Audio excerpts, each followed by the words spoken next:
दोस्तों, स्वागत है आपका अपने YouTube channel yes short and story में। जीवन बदलने वाली गुरु की शिक्षा। गुरु राम स्वरूप अपने शिष्यों के साथ आश्रम के लिए भिक्षाटन कर निकले थे। वह अपने गुरुकुल में भोजन की व्यवस्था भिक्षा मांगकर ही किया करते थे। जब वह एक कस्बे से दूसरे कस्बे की ओर जा रहे थे, रास्ते में खेत बधार मिलने लगे। किसी खेत में हरी भरी फसल खड़ी तो कोई खेत बंजर नजर आ रहा था। ऐसे ही एक बंजर खेत पर किसान कुछ बुआई करने के लिए खेत को जोत रहा था। वहीं पेड़ के नीचे उसने अपना सारा सामान, पोटली आदि रखा हुआ था। गुरु राम स्वरूप के शिष्यों में एक शिष्य शरारती था। वह शरारती स्वभाव के कारण किसान की रखी हुई पोटली उठा लाया और गुरु राम स्वरूप को जब ज्ञात हुआ कि उसके शिष्य ने कुछ शरारत किया है, गुरु ने शिष्य को समझाया, पुत्र, इस प्रकार तुम उस गरीब किसान की पोटली चुराकर उसे कष्ट दे रहे हो।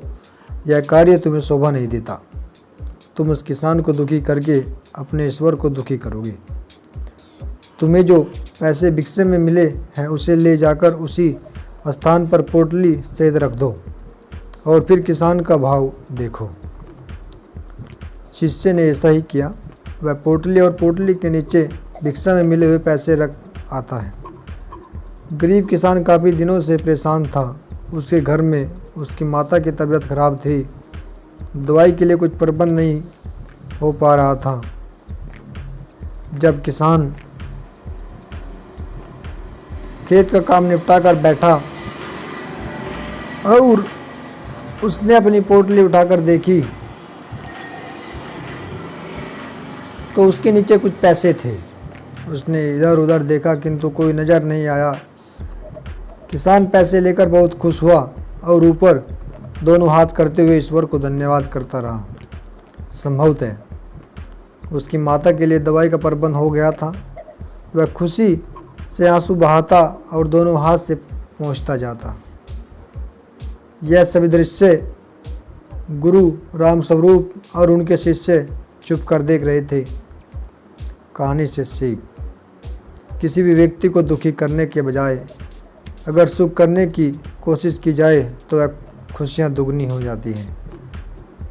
दोस्तों, आपको इस कहानी से सीख मिलती है कि हमें किसी भी व्यक्ति को दुखी नहीं करना चाहिए, सभी की सहायता करनी चाहिए। कहानी नंबर 2,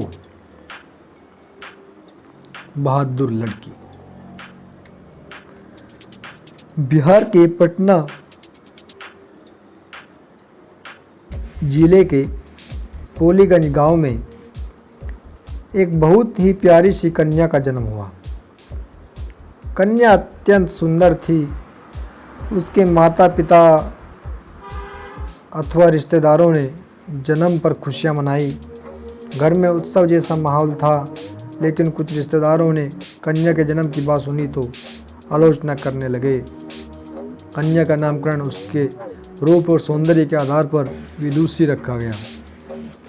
विदुषी बहुत ही सुंदर और चंचल स्वभाव की, जो भी उसे देखता उसे आकर्षित नहीं रह पाता। उसे गोद में लेकर प्यार करने लग जाता। उसके माता पिता उसे बहुत स्नेह करते थे अथवा उसे कलेजे से लगाए रखते थे। विदुषी अपने गांव घर में किलकारियाँ मारती हुई खेलती कूदती अथवा वात्सल्य रस लुटाती।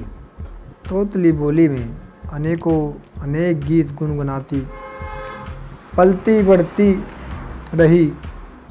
समय के साथ वह बड़ी होने लगी। उसके माता पिता ने गांव के विद्यालय में ही दाखिला करवा दिया। वह पढ़ने लिखने में अव्वल थी, जो उसे कक्षा में और बच्चों से अलग करता था। अब जब केवल 8 वर्ष की हुई तभी उसके पिताजी का स्वर्गवास हो गया। फिर वह मानसिक रूप से परेशान रहने लगी। किंतु फिर भी वह पढ़ लिख कर आगे बढ़ती रही। उसे बचपन से ही क्रिकेट, फुटबॉल, वॉलीबॉल आदि अनेक खेल खेलने का शौक़ था। वह अभ्यास करती थी, उसमें लगन था, जिसके कारण वह एक राष्ट्रीय खिलाड़ी भी बन गई। विदुषी एक साधारण परिवार में जन्मी थी।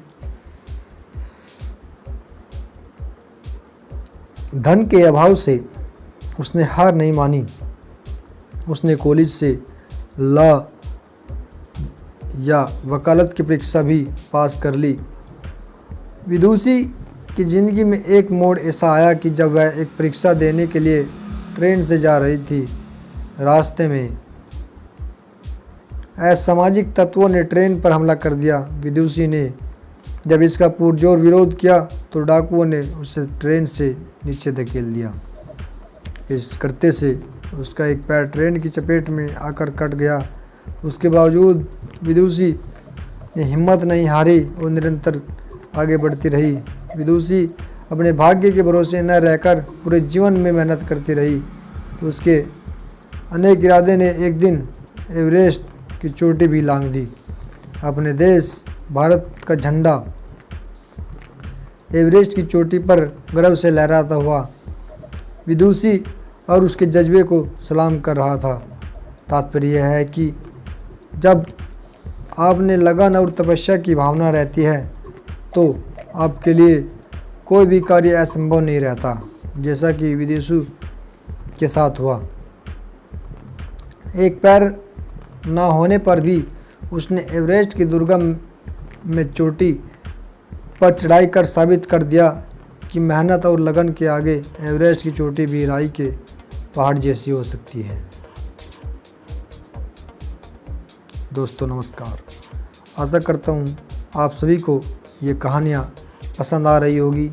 आप हमारी कहानी को लाइक कीजिए, कहानी पर कमेंट कीजिए और हमारे चैनल को सब्सक्राइब कीजिए। आपका बहुत बहुत धन्यवाद।